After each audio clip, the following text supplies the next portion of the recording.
우리가 아버지 에베소서 말씀을 이제 강해를 계속 듣고 있는데, 이제 이런 교회 되게 하소서라는 말씀으로 앞으로 이제 하나님 말씀을 선포하려고 합니다. 그래서 그 첫 번째 말씀이 감사를 불러오는 교회입니다. 어떤 그 교도소에서 한낮에 죄수가 탈옥을 했다고 그래요.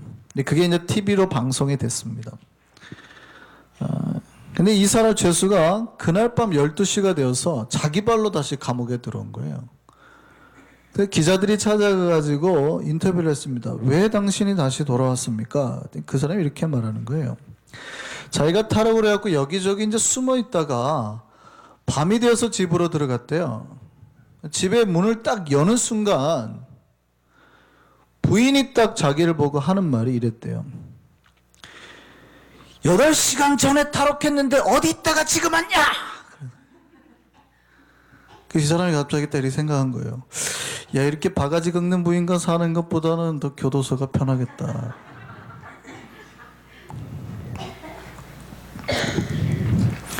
사람이 그리워서 찾아간 곳에요, 사랑이 없고 투덜거림과 잔소리 싸움만 있다면 그것이 아무리 사랑의 최고 상징인 가정이라 하더라도요.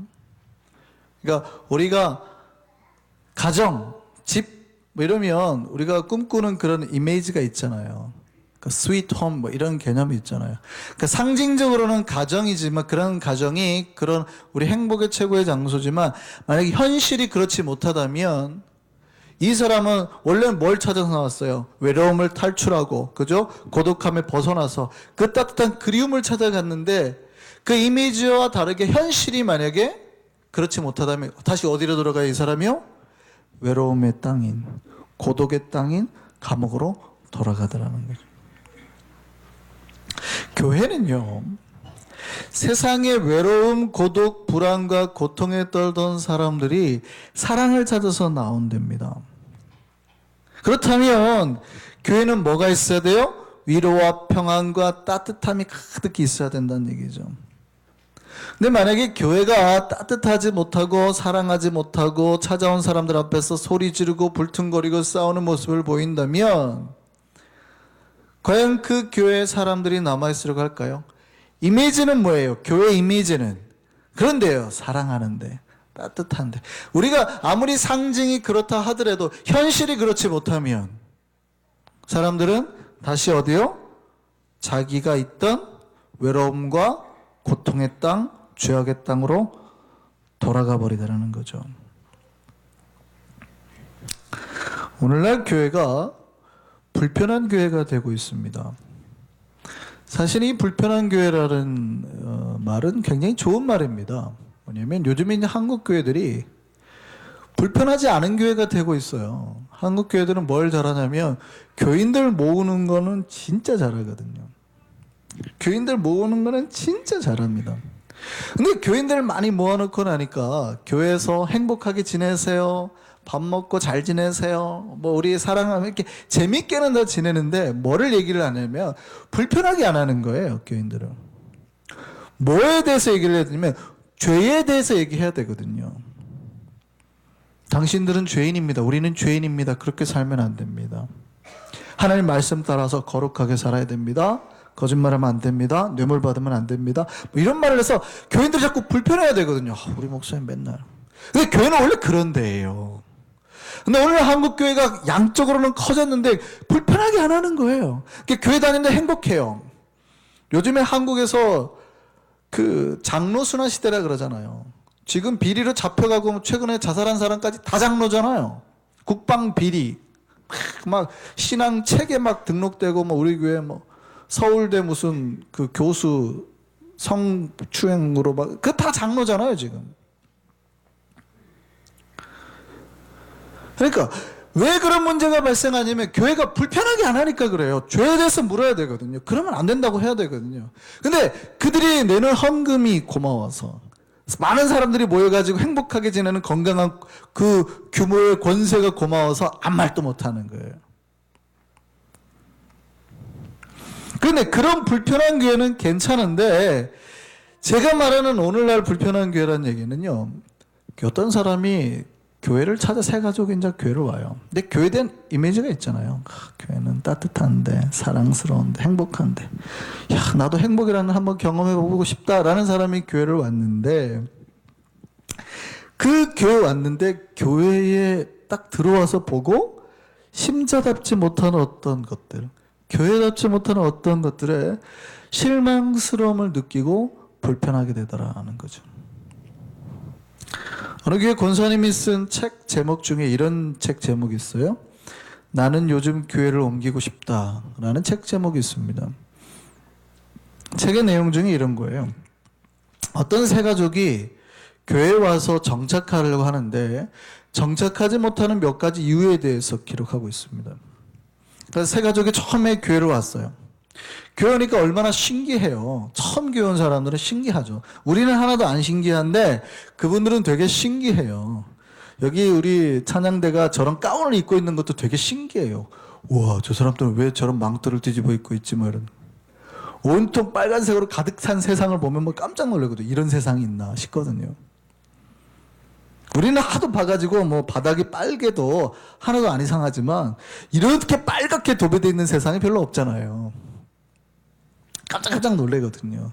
굉장히 신기해가지고 교회를 딱 찾아왔는데 처음 교회 들어오자마자 깜짝 놀라더라고요. 교회는 사랑하는데 은혜로운데 생각하고 차를 탁 파킹하는데 차를 딱 세우자마자 옆에서 싸우는 거예요. 한국은 자리가 막 부족하니까 우리 교회는 그런 일도 없는. 먼저 온 사람이 파킹하려고 했는데 옆에 있던 사람이 빨리 와가지고 대버린 거예요. 파킹 문제로 싸우는 거예요. 그러니까 교회 오자마자 뭘 보는 거예요? 싸우는 걸 보는 거예요. 이제 새 가족이라 예배 시간을 잘 못 맞춰 좀 늦게 왔어요. 늦게 와가지고 딱 앉으려고 하는데 우리 교회로 와야 되는데 한국은 사람이 많으면 특징이 뭐냐면 교인들이 이런 장의자가 대부분이잖아요. 어디에 앉아요? 예, 요 끝에 앉는 거예요. 장의자 끝에. 그러니까 양쪽에 교인이 앉고 가운데가 비어 있으니까 어떻게 해요? 이 사람이 죄송한데 좀 안으로 들어가 주세요. 이렇게 했단 말이죠. 그러면은 그 앉아 있는 사람이 어떻게 해야 돼요? 되게 미안해야 되는 거거든요. 왜냐면 자기가 지금 배려가 없는 거예요. 자리를 자기가 다 차지하고 막아버린 거기 때문에 되게 미안해요. 죄송합니다. 이래야 되거든요. 근데 어떻게 해요? 말은 안 해요. 교회니까 그렇게 누가 말하는 게 욕하거나 막 그런 사람은 없죠. 또 예배 때인데. 근데 뭘로 다 말해요? 얼굴로 다 말하는 거죠. 일단 뭐예요? 늦게 온 주제에 이러는 거죠. 그리고 이제 비켜주는 거예요. 그래서 새 가족이 벌써 감정이 팍 상해버린 거죠. 교회가 이런 데인가 싶은 거예요. 그럼 어쨌든 예배를 처음 드려보고 싶을 딱 하는데 예배를 드리려고 하는데 이제 한국에 있는 예배당은 이렇게 생겼잖아요. 경사가 져 있잖아요. 앞으로 쭉 앞에 목사님들 설교하는데 잘 보이도록.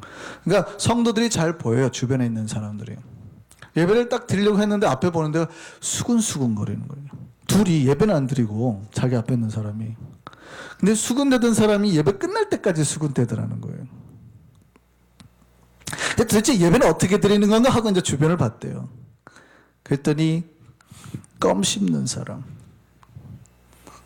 팔짱 끼고 있는 사람, 다리를 꼬고 있는 사람,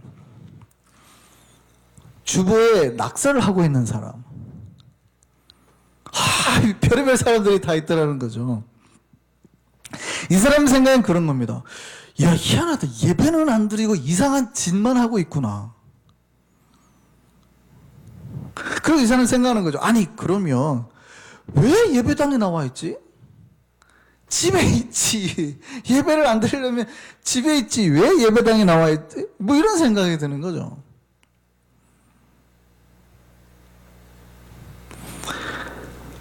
교회들이 예수 믿으러 찾아온 사람들이 예수를 못 믿게 만드는 불편한 교회들이 되고 있다는 거예요. 요즘에 한국에 있는 학교들이 학교답지 않다고 말들이 많습니다. 학교에서 선생님들이 이렇게 가르친대요. 이렇게 쭉 하다. 얘들아, 니네 이 내용 학원에서 다 배웠지? 이러고 넘어간다는 거예요. 그리고 아이들이 진짜 밤늦게까지 학원에서 공부하고요. 학교에서는 잔대요. 왜냐하면 아이들의 목표가 대학을 가는 거기 때문에 학교에서는 대학에 상관없는 것들도 가르쳐야 되잖아요. 학원은 딱 대학에 들어갈 필요한 것만 가르치니까 아이들이 학교 공부를 안 하고 다 학원에서 공부하고 학교에서 자는 거예요. 선생님들도 당연히 그럴 거라고 생각하고 니네 학원에서 다 배웠지 하고 넘어간다는 거죠. 희한한 일이죠. 웃을 일이 아닙니다. 요즘에는요, 교회가 더 교회답지 않다는 말을 더 많이 듣습니다. 교회가 말씀과 기도는 회피하고 은혜거리, 하나님의 내가 어떻게 지금 요즘에 말씀을 읽은 이런 거는 별로 관심이 없고 뭐에 관심이 많냐면 왜? 저 집사랑 누구랑 뭐 싸웠대? 누가 돈 빌려줬대? 뭐 왜? 저기 이혼한대? 뭐 이런 것들.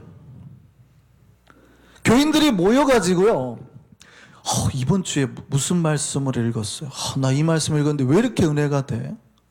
나 기도하는데 이번에 하나님을 깊이 만났네. 예전에는 2시간 무릎 꿇고 기도해도 안 절였는데 요즘에는 30분만 해도 절여. 이런 얘기는 안 하고 다 그런 얘기는 재미가 없죠. 우선 재미가 없죠. 왜? 누구 집 아들이 뭐 하다가 걸렸잖아. 그래?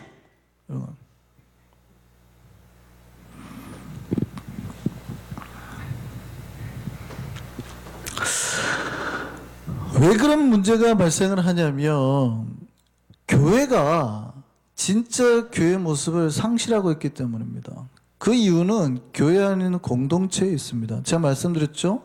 교회는 건물이 아니라고.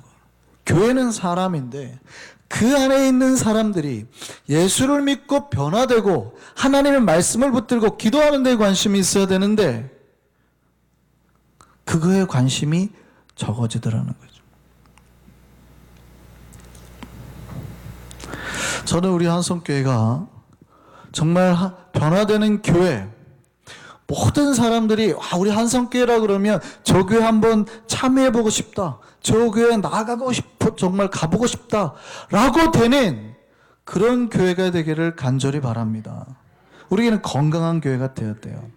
그러니까 여러분이 생각하기에 건강하지 않은 건 어떻게 해요? 자꾸 여러분 모임에 그런 말이 나오면 됐다고, 그만하자고 끊으시고 자꾸 어디 쪽으로 말씀하셔야 돼요?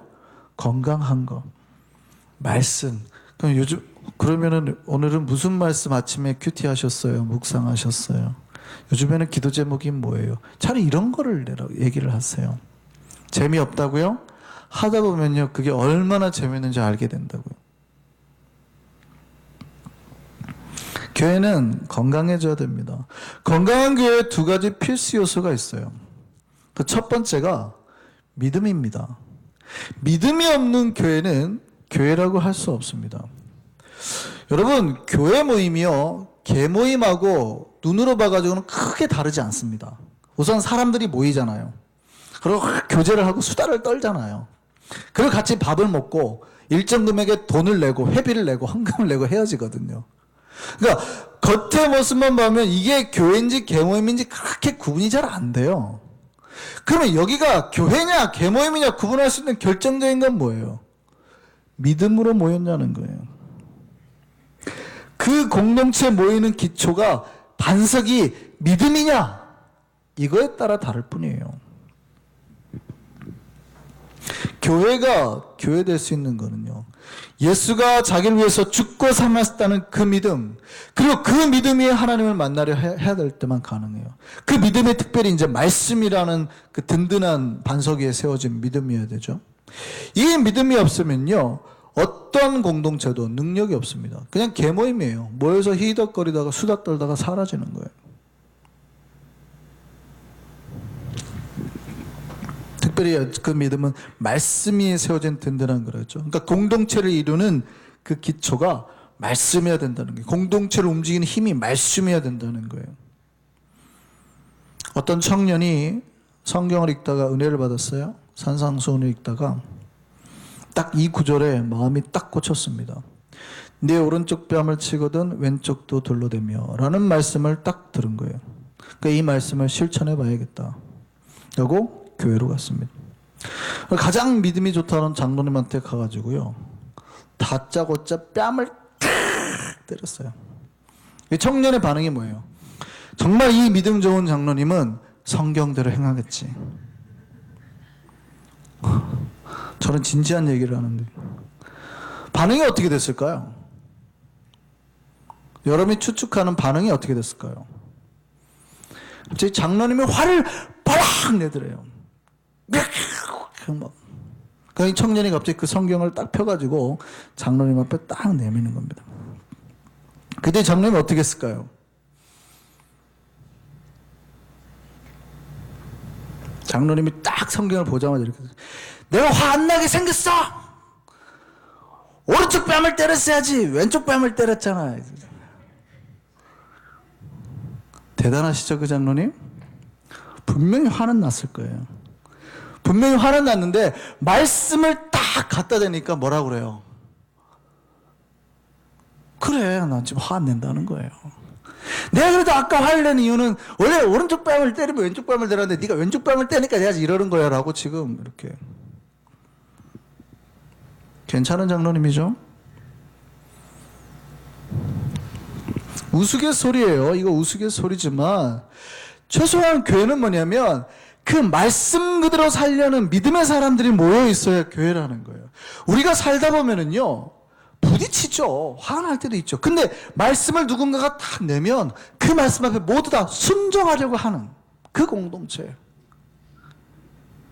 이게 믿음의 공동체란 말이죠.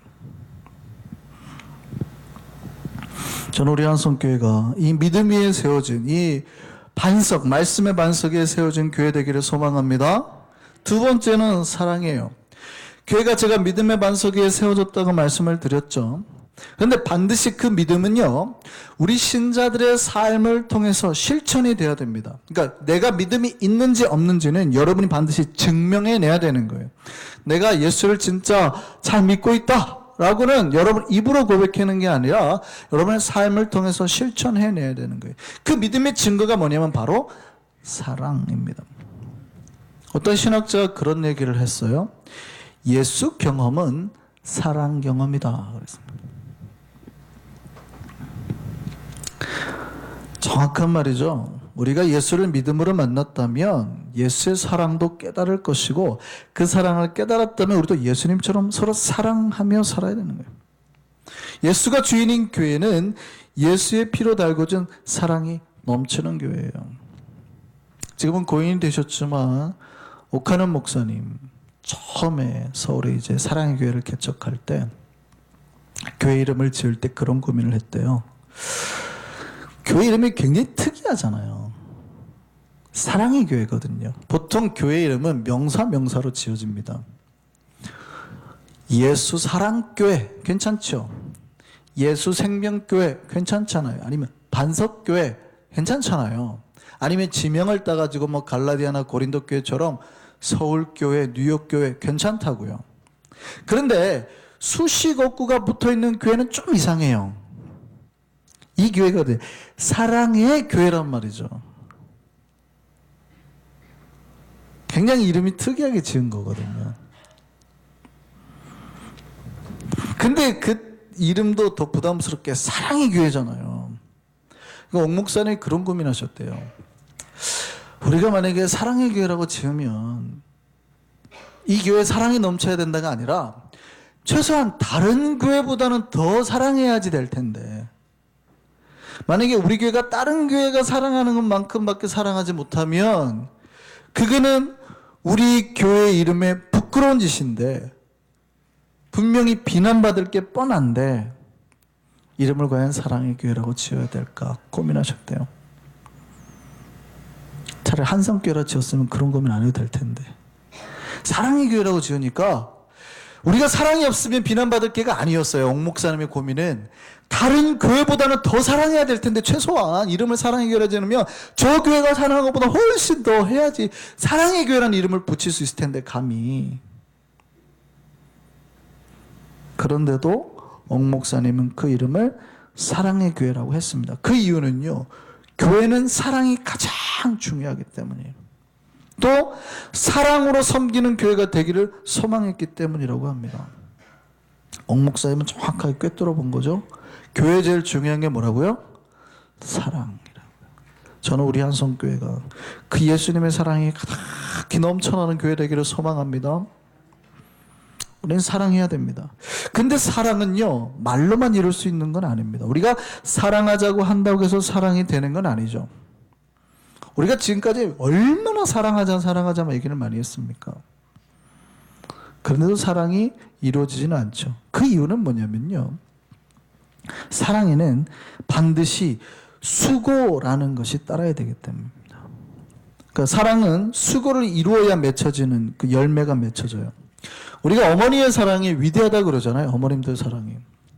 왜 다른 사랑보다 어머니의 사랑이 이렇게 위대하다고 말합니까? 어머니는요, 아기를 낳기 위해서는 10달 동안 우선 애를 품잖아요. 그러니까 내 생활이 딱 규제돼 버려요. 10달 동안은 제대로 운동도 못하고 내가 먹고 싶은 것도 제대로 못 먹고, 그러니까 다른 애가 먹고 싶은 게 먹어지는 거죠. 또 내가 평상시 먹고 싶었던 게 안 먹어지기도 하고 굉장히 불편해지는 생활을 10달을 하는 거예요. 그리고 10달 동안 고통스러웠다가 아기를 딱 낳으면 끝이 납니까? 아니죠. 그때부터 아기의 생활 패턴에 맞춰서 살아야 되는 거예요. 분유를 먹으면 애들이 잘 자지만 모유를 먹이면 애들이 잠을 잘 안 자요. 배가 고프니까 거의 2시간에 한 번씩 깨더라고요. 그러니까 엄마는 새벽 1시에 만약에 깨서 아이에게 이걸 먹이면 언제 또 깨야 되는 거예요? 새벽 3시에 또 깨야 되는 거예요. 우리 성산이 같은 경우는요, 유독 좀 그게 심했는데, 젖을 먹고 나면 애기들이 트림을 해야 되잖아요. 트림을 하면 다 토해내니까. 근데 이 녀석이 트림을 잘 안 해가지고 한 젖을 먹고 나면 20분이나 30분 동안 등을 두드려줘야 트림을 하는 거예요. 그러니까 우리 와이프 패턴이 어땠냐면, 아기를 새벽에 딱 이렇게 젖을 먹이고 나면 30분 동안 두드려줘요. 20분 동안. 그럼 애가 트림하면 자요. 그럼 얼마나 자요? 1시간 반. 그럼 또 엥 하고 울어요. 그러면 일어나서 또 젖을 먹이면서 이러고 있다가 젖 먹고 나면 또 등 두드려요. 30분 동안. 그리고 또 1시간 반을 자고. 젖을 꽤 오래 먹었기 때문에 거의 6개월, 1년 사이를 먹이면 1년 동안 그래야 되는 거예요. 나중에 이제 분유를 물론 먹이겠지만. 그래갖고 이제 아기가 기저귀 차고 이제 아장아장 걸으면 끝이에요? 아니죠. 그때부터 그놈 이제 데리고 다녀야 되는 거예요. 말도 안 통하는 놈 데리고 다니면서 이거 보여줘야 저거 보여야지, 행동 규제해줘야지. 그리고 괜찮아질만 하면 둘째가 딱 태어나잖아요. 그걸 또 해야 되는 거죠. 그리고 괜찮아질만 하니까 이제 우리 셋째가 또. 지금 10몇 년을 그러고 사는 거잖아요. 우리 어머니들이 다 그렇게 하셨다는 거예요. 왜 어머니의 사랑이 진짜 사랑이 위대한 사랑이냐 말하냐면, 많은 사람들이 사랑한다 그럽니다. 남자가 여자를 사랑할 때 사랑한다 다 줄 것 같이 하지만 결혼하면 다 줍니까? 아니잖아요. 알거든요. 사랑의 수고가 안 따르기 때문에 그런 거예요. 사랑의 수고가 안 따르기 때문에. 근데 어머니는 평생 수고하셨다는 걸 알거든요.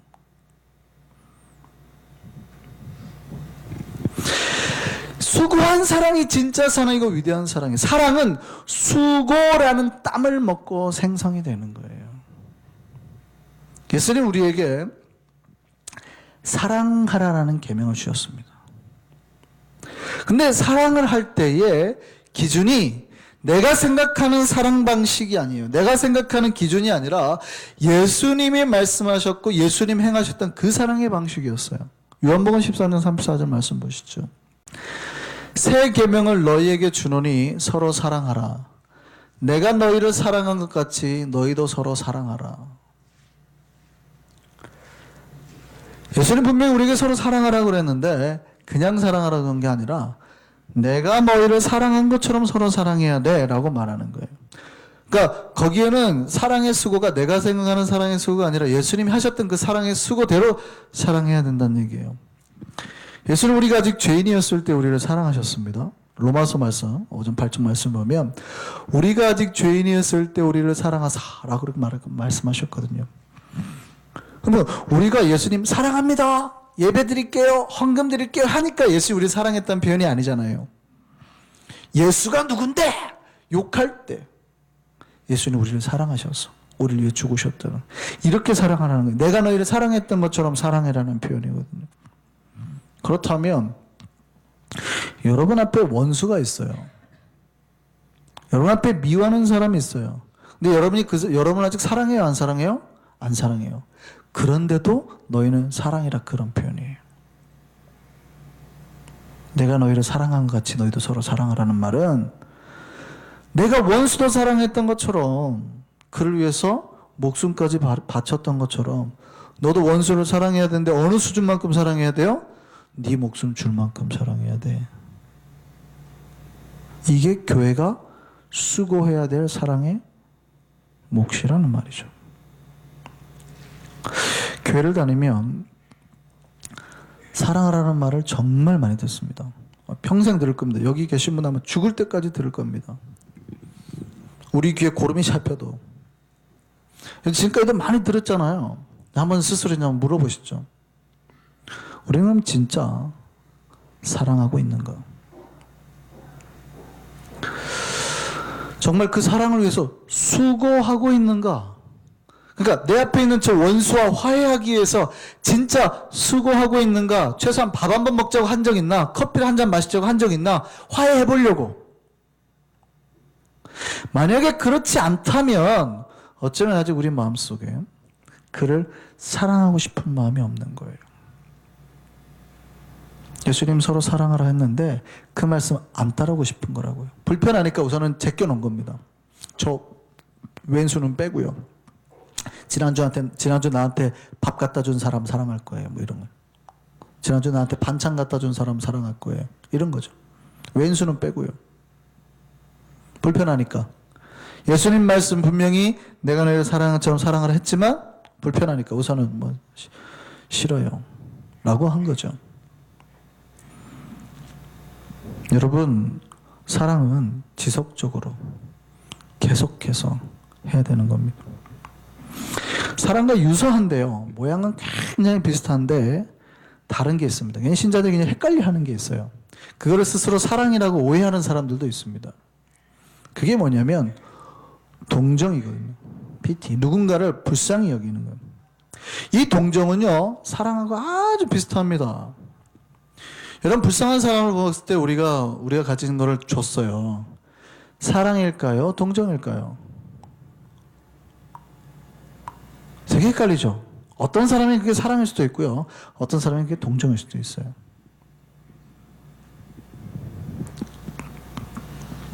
이 차이점은요, 모양은 똑같은데 차이점은, 동정은 대부분 이례적입니다. 원타임이라는 얘기죠. 사랑은요, 계속되는 거예요. 그리고 그 지속적인 사랑을 하기 위해서 수고라는 걸 하는 거거든요. 여러분, 제가 이 얘기를 한번 드려볼 테니까 이 사람이 진짜 사랑하고 있는지 아닌지 한번 보세요.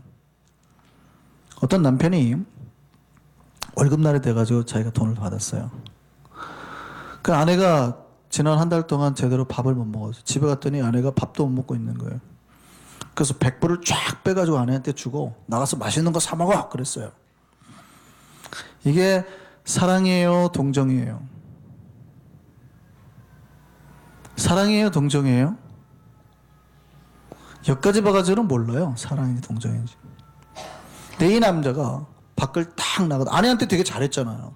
나가더니 나머지 돈을 다 가지고 도박장으로 가고 자기가 탁 도박을 해버린 거예요.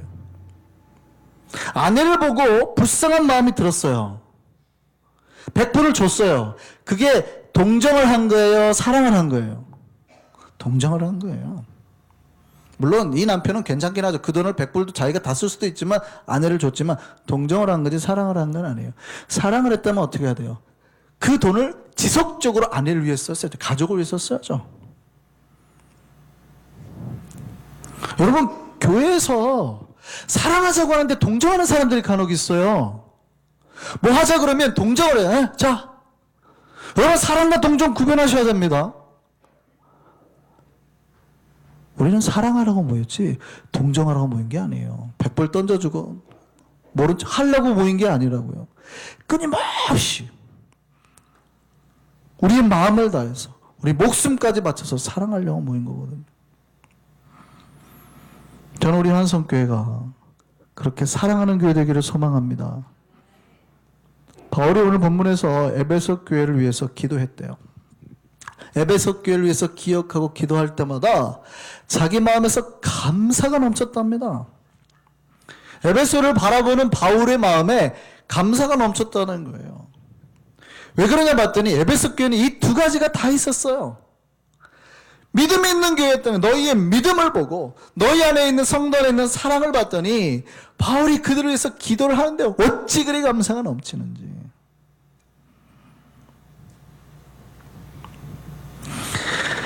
믿음이 있고 교회 안에 사랑이 있으면 그 건강한 교회를 바라보는 사람으로 하여금 감사가 나오게 만드는 거죠. 저에겐 꿈이 있습니다. 제가 우리 한성교회 담임 목사로 꿈이 있어요. 많은 사람들이 우리 한성교회를 바라봤을 때, 우리 한성교회를 보고 우리 한성교회를 생각할 때마다 우리 한성교회를 바라보는 사람들의 그 입에서 감사가 터져나오는, 칭찬이 터져나오는 교회 만들고 싶습니다. 그게 저의 꿈이에요. 우리 교회를 통해서 예수 이름이 높아지고 불신자라 하더라도요, 야 나도 저 교회 한번 가보고 싶다, 나도 저렇게 예수 한번 믿고 싶다 라는 고백이 나오게 만들고 싶다고요. 그런 교회는 두 가지예요. 뭐 하면 돼요? 그 교회 안에 믿음이 있게, 말씀의 기초의 반석에 세워지 믿음이 있게 만들면 되는 거고, 두 번째는 그 교회가 진짜 예수가 사랑하셨던 것처럼 서로 사랑하게 만들면 되는 거예요. 저는 우리 한성교회가 그 믿음과 사랑이 충만한 교회 되기를 소망합니다. 그래서 우리 한성교회를 보는 모두가 그 입술에서 감사가 날마다 터져나왔으면 좋겠습니다. 저는 우리 한성교회가 그 감사를 불러오는 교회 되기를 소망합니다.